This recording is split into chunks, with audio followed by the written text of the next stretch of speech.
এই মুহূর্তে আমি আছি পূর্ব বর্ধমান জেলার মেমারি পৌরসভার অন্তর্গত একটি ছোট্ট গ্রাম, যার নাম দেবপুর। এই দেবপুর হচ্ছে আমাদের মামার বাড়ি। আমাদের মামার বাড়ি মানে আমার কর্তামশাইয়ের মামার বাড়ি।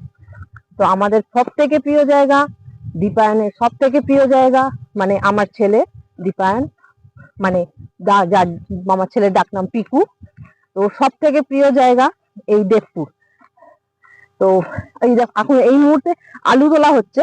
তো আলু তোলা দেখতেই আমি যাচ্ছি মাঠে। এখন আর আলু গাছের যে সবুজ সুন্দর আলু গাছ সে আর দেখতে পাওয়া যাবে না। এখন অনেকগুলো মাঠেই আলু তোলা হয়ে গেছে।